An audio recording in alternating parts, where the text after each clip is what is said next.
لا إله إلا الله لا إله إلا الله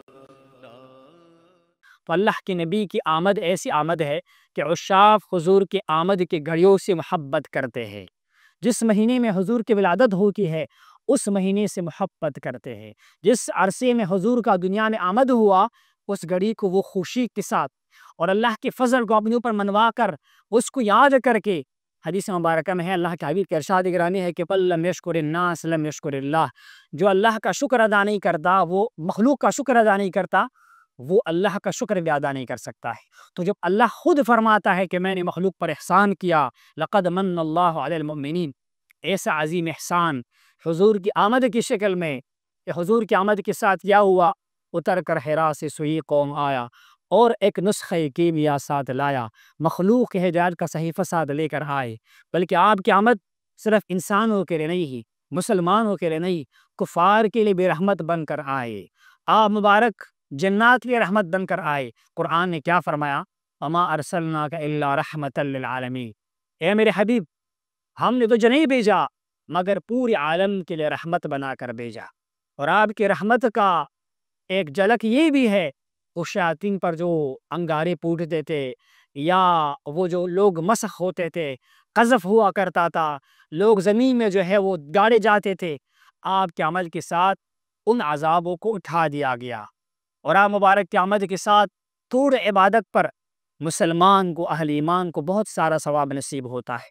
اور سب سے بڑی سعادت کیا ہے کہ حضور ارشاد فرماتے ہیں کہ اللہ تبارک و تعالی نے مجھے انبیاء میں پسند فرمایا، رسول کے درمیان، انبیاء کے درمیان مجھے پسند فرمایا۔ سب کو اللہ تعالیٰ پسند فرماتے ہیں، لیکن جو سب سے بڑا مقام مرتبہ ہے اللہ نے مجھے عطا کیا، اور میرا یہ امت یہ تمام امتوں میں سے بہترین امت ہے۔ امت محمدیہ علی صاحب صلوات و تسلیمات یہ تمام امتوں کے سردار ہے۔ اور آپ اپنی شان کو بیان فرماتے ہیں کہ جب قیامت کا دن ہوگا، حشر کا دن ہوگا، آپ ارشاد فرماتے ہیں جناب آدم علیہ السلام سے لے کر آخر تک جتنے انبیاء کرام ہیں وہ سب میرے حمد کے لواء الحمد کے جھنڈے تلے کھڑے ہوں گے، اور میں ان کا قائد ہوں گا، میں ان کا سردار ہوں گا۔ اور آپ ارشاد فرماتے ہیں کہ انا اول شافع و اول مشفع، میں وہ پہلی ہستی ہوں گا کہ جس کی ہاتھ سے اللہ پہلے کسی کی شفاعت کو کروائے گا اور جس کی شفاعت کو رب کریم قبول بھی فرمائے گا۔ اور آپ فرماتے ہیں کہ میرے امت تمام امتوں میں سب سے پہلے جنت کے اندر داخل ہوگی۔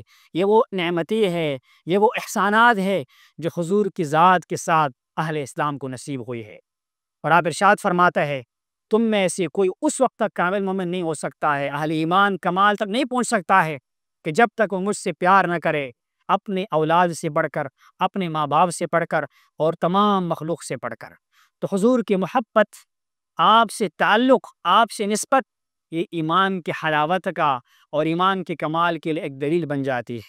اگر معاذ اللہ حضور کی محبت نہیں ہے، اللہ کے نبی کی محبت نہیں ہے، تو نمازوں کا، روزوں کا، عبادات کا فائدہ بھی نہیں ہوگا۔ بنیاد اسی عقیدے پر ہے، اللہ تبارک و تعالیٰ کی توحید پر ایمان لانے کے بعد محمد مصطفیٰ صلی اللہ علیہ وسلم مبارک کے ساتھ دل سے محبت کرنا۔ اور صحابہ کرام کی یہی محبت تھی، یہی عقیدت تھی کہ صحابہ کرام، جناب سیدنا علی شریف خدا فرماتے ہیں، کسی نے سوال کیا کہ آپ کو اللہ کے نبی کے ساتھ کتنی محبت تھی، کتنا تعلق تھا؟ انہوں نے ارشاد فرمایا واللہ احب علینا من اموالنا و آبائنا و امہاتنا ومن الماء البارد علی الظمأ۔ فرماتے ہیں ہمیں اللہ کے حبیب کے ساتھ اللہ کے ذات کی قسم اپنے مال سے بڑھ کر محبت تھی، اپنی اولاد سے بڑھ کر محبت تھی، اپنے ماں باپ سے بڑھ کر محبت تھی۔ اور فرماتے ہیں کہ بہت سخت گرمی میں انسان کے موت کا عالم ہو، اس کو پیاس اور جان طلب ہو، اس کو ٹھنڈا پانی ملے، اللہ کے نبی کے ساتھ ہمارا محبت اس سے بھی بڑھ کر تھا۔ تو محدثین فرماتے ہیں کہ وہ جو پہلے تین چیزیں ہیں، مال، اولاد یا باپ، اس سے کبھی کبھار ایک عام انسان بھی نفرت کر لیتا ہے۔ ایک انسان اپنے باپ کا باغی ہو جاتا ہے، دنیا کے ساتھ تعلق توڑ دیتا ہے، لیکن انسان مر رہا ہو، اس کو پیاس لگی ہو اور اس کو پانی دیا جاتا ہو کہ آپ پانی پی لے، آپ کی جان بچ جائے گی، وہ کتنا محبت کرتا ہے اس پانی کے ساتھ۔ اس سے معلوم ہوا کہ صحابہ کرام کی محبت وہ تکلفی محبت نہیں تھی، وہ دکھلانے کی محبت نہیں تھی، وہ ظاہر کی محبت نہیں تھی، بلکہ صحابہ کرام اپنے قلب کے اندر گہرائی سے اللہ کے نبی کے ساتھ محبت کرتے تھے۔ وہ صحابہ کرام اسی لیے ایمان کے اعلیٰ مقام پر بھی فائز تھے کہ وہ جناب سیدنا صدیق اکبر نے کیا فرمایا کہ کاش میں احد کے میدان میں جب اللہ دین علی پر تلواروں کا اور آپ مبارک پر جو ہے نیزوں کی بارش ہو رہی تھی، اور میں اپنے آپ کو آگے کر رہا تھا کہ کوئی تلوار مجھے لگے، کوئی نیزہ مجھے لگے، اللہ کے نبی کی طرف آنے والا تلوار وار مجھ پر لگے، وہاں پہ ارشاد فرمایا کرتے تھے کاش میں اس سمت اللہ کے نبی کا دفاع کرتے کرتے شہید ہو جاتا، میں قتل کیا جاتا۔ یہ صحابہ کرام کی محبت تھی اللہ کے پیارے حبیب صلی اللہ علیہ وسلم مبارک کے ذات کے ساتھ۔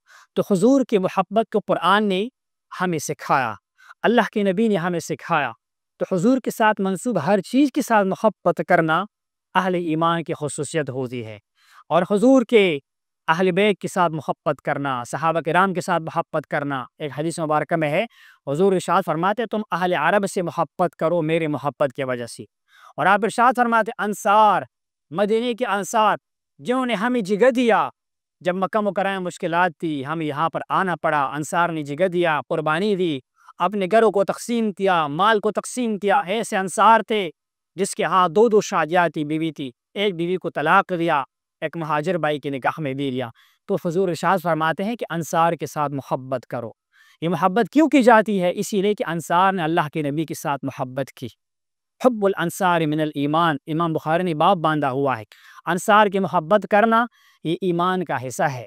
اگر بندے کا انصار کے ساتھ محبت ہے تو اس کا ایمان کامل ہوگا۔ مدینی والوں کے ساتھ محبت کرنا، مدینہ منورہ سے محبت کرنا، اللہ کے نبی کے ارشاد گرامی ہے کہ میرا یہ شہر مدینہ یہ وہ شہر ہے کہ اللہ نے شہر مکہ کو حرام بنا دیا، اس کو محرم بنا دیا، اور آپ ارشاد فرماتے ہیں کہ میں نے اس کو حرام بنا دیا، شہر محرم بنا دیا۔ اور آپ ارشاد فرماتے ہیں کہ جو اس شہر والوں کی بدخواہی چاہے گا اس پر اللہ کی لعنت برستی گی، اور جو اس شہر والوں کے ساتھ محبت کرے گا اللہ بھی اس کے ساتھ محبت فرمائے گا۔ اور آپ نے ارشاد فرمایا کہ مدینہ منورہ کی جو غبار ہے، گرد ہے، اس کے اندر بھی اہل ایمان کے لیے شفا ہے۔ اور آپ ارشاد فرماتے ہیں مدینہ کے ساتھ محبت کرے گا تو اہل ایمان کرے گا، اور اس کے ساتھ عداوت کرے گا تو کوئی منافق کرے گا، معاذ اللہ منافق ہوگا۔ تو یہ حضور کے ساتھ منسوب ہر چیز کو برکت حاصل ہوتی ہے، اس کے ساتھ محبت کرنا ایمان کا حصہ ہے۔